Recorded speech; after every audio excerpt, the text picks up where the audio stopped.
नमस्कार दोस्तों, मैं एडवोकेट सुनील दीक्षित आप सभी का अपने YouTube channel Dikshit legal aid में स्वागत करता हूं। क्या कोई ट्रैफिक पुलिस अफसर या पुलिस अफसर किसी के लाइसेंस को सस्पेंड कर सकता है? ऐसा सवाल बहुत सारे लोगों ने मुझसे पूछा है। तो जवाब इसका मैं दे देता हूं कि ट्रैफिक पुलिस अफसर या पुलिस अफसर के पास लाइसेंस को सस्पेंड करने का अधिकार नहीं होता है। मोटर व्हीकल एक्ट की धारा 206 के सब क्लाज 4 में इसके बारे में लिखा गया। हाँ, उनके पास अगर किसी के द्वारा, किसी वाहन चालक के द्वारा सेक्शन 183, सेक्शन 184, सेक्शन 185, सेक्शन 189, 190, 194 सी, डी और ई के तहत कोई अपराध किया जा रहा है, उस कंडीशन में उनके लाइसेंस को जब्त करके लाइसेंसिंग अथॉरिटी को भेज सकते हैं।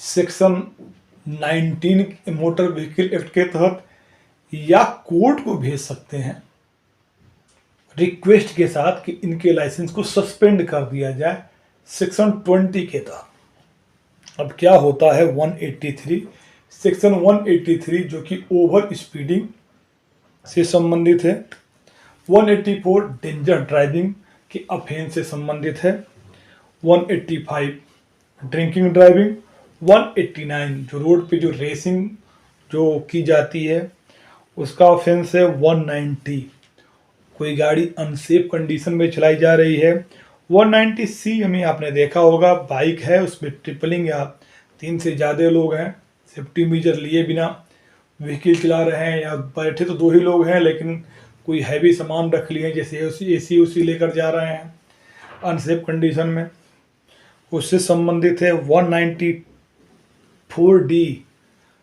हेलमेट से संबंधित है, और 194 ई कोई इमरजेंसी व्हीकल जा रही है, जैसे एम्बुलेंस जा रही है, आपसे रास्ता मांग रही है, आप रास्ता नहीं दे रहे हैं। तो ये जो ऑफेंस होते हैं, इस ऑफेंस के कंडीशन में आप ट्रैफिक पुलिस अफसर या पुलिस अफसर लाइसेंस को सीज कर लेंगे, और सीज करने के बाद दोनों या तो अथॉरिटी को या कोर्ट को, ज़्यादातर कोर्ट में ही भेजा जाता है इस रिक्वेस्ट के साथ कि इन्होंने फला ऑफेंस किया है, इनके लाइसेंस को सस्पेंड कर दिया जाए। तो इसका मतलब यह नहीं होता है कि पुलिस ने आपका लाइसेंस लिया तो आपका लाइसेंस सस्पेंड हो गया। जब यह पहले बात अथॉरिटी की कर लेते हैं, जब अथॉरिटी को भेजा जाता है और अथॉरिटी को जब यह इंफॉर्मेशन रिसीव होती है तो अथॉरिटी जिसके अगेंस्ट में यह इंफॉर्मेशन दिया गया उसको नोटिस जारी करती है, और उसको भी सुनने का, उसकी भी सुनवाई का अधिकार देती है। उसको बुलाती है कि भाई आप अपने पक्ष को रखिए कि क्या कहना है आपको, और सुनने के बाद ही कोई आर्डर पास करती है। अगर सेटिस्फाई है पुलिस से तो लाइसेंस सस्पेंड कर देगी, और पुलिस की बातों से सेटिस्फाई ना होकर दूसरे पक्ष की बात से सेटिस्फाई है तो लाइसेंस उसको बैक कर देगी। कोर्ट के केस में क्या होता है कि जब चालान को बना के कोर्ट में भेजा जाता है तो मजिस्ट्रेट उस चालान पे कोग्निजेंस लेते हैं, और कोग्निजेंस लेने के बाद उसमें अगर कोग्निजेंस बनता है, चालान लीगल वे में अगर चालान सही है तो कोग्निजेंस लेंगे, और कोग्निजेंस लेने के बाद जो दूसरी पार्टी को नोटिस करते हैं, और नोटिस करके कोर्ट में बुलाया जाता है, या बहुत बार बाउंड डाउन होने की कंडीशन में पार्टी खुद ही कोर्ट में हाजिर होती है। तो जो पहली डेट होती है कोर्ट में जाने की, तो उस डेट को हम बोलते हैं नोटिस की डेट, और उसमें 2 चीज़ें होती हैं। जो आरोप होते हैं वो आपको कोर्ट के द्वारा बताए जाते हैं, और उस आरोप को सुनने के बाद अगर आरोप सही है तो आप अपनी गलती मान सकते हैं या गलती नहीं मानते हैं। गलती मानने को प्लीड गिल्टी बोलते हैं, और गलती न मानने को कंटेस्ट बोलते हैं।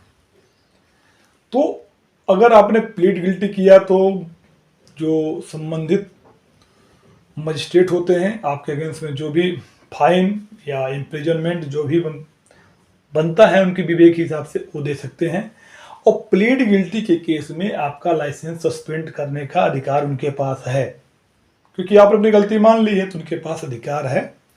इससे कोई मतलब नहीं है कि आपने पहली बार किया है या दूसरी बार किया है या तीसरी बार किया। ऐसा कहीं भी नहीं लिखा हुआ कि फर्स्ट टाइम अगर आपने ऑफेंस किया है तो आपका लाइसेंस सस्पेंड नहीं हो सकता है। ये मजिस्ट्रेट के विवेक पे निर्भर करता है। मोस्टली फर्स्ट टाइम में थोड़ी लीनियंसी आपको मिल जाती है। अगर आपने ट्रायल फेस किया है तो पूरा ट्रायल चलने के बाद अगर आप कन्विक्ट होते हैं इसमें तो आपके लाइसेंस को कोर्ट सस्पेंड भी कर सकती है। अगर आप एक्विटल होते हैं तो आपको आपके लाइसेंस को सस्पेंड ना तो फाइन होगा, ना इम्प्रिजनमेंट होगी, ना आपका लाइसेंस सस्पेंड किया जाएगा। एक चीज़ इसमें ध्यान देने वाली ज़रूर है कि जब भी किसी पुलिस अफसर के द्वारा आपका लाइसेंस सीज किया जाता है तो ध्यान देना है कि सीज करने के बाद वह आपको उस लाइसेंस के सीज होने के अगेंस्ट में आपको एक सीजर देंगे। आपने मोस्टली देखा होगा चालान, बहुत सारे चालान के नीचे ही उस पर लिखा होता है इम्पाउंड डॉक्यूमेंट। तो उसमें आपको ये अच्छी तरह देखना है कि डॉक्यूमेंट जो इम्पाउंड किया जा रहा है वह फिजिकली तौर पे किया जा रहा है या डिजिटली तौर पे किया जा रहा है। अगर उस पर डिजिटली अगर लिखा हुआ है तो आप इसको सही कराना है, क्योंकि ऑन द स्पॉट पे अगर ऐसा मिस्टेक आपने किया, आपने साइन कर दिया और करने के बाद में आप क्लेम करते हो तो कोई भी आपकी सुनवाई नहीं है।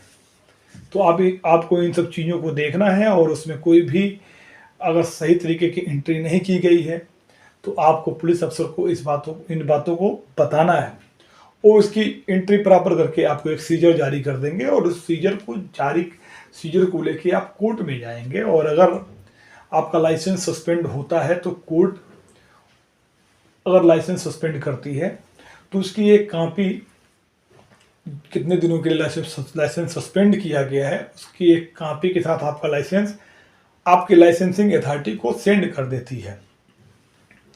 और एक कॉपी आपको दी जाती है कि जब वो पीरियड पूरा हो जाए तो आप इस पीरियड को पूरा होने के बाद अपने लाइसेंसिंग अथॉरिटी में जाके अपने लाइसेंस को कलेक्ट कर सकते हैं।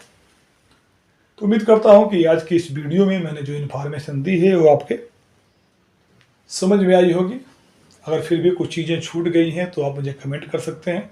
उम्मीद करूंगा जल्द से जल्द आपकी रिप्लाई मैं कर सकूं। तो उम्मीद करता हूं कि आज की इस वीडियो में दी गई इन्फॉर्मेशन पसंद आई होगी। अगर ये वीडियो आपको पसंद आई है तो प्लीज़ इस वीडियो को लाइक करिए, शेयर करिए, मेरे चैनल को सब्सक्राइब जरूर करिए, क्योंकि आपको इस चैनल पे कोई न कोई ऐसा कंटेंट जरूर मिलेगा जो आपके काम का होगा। Thank you for watching.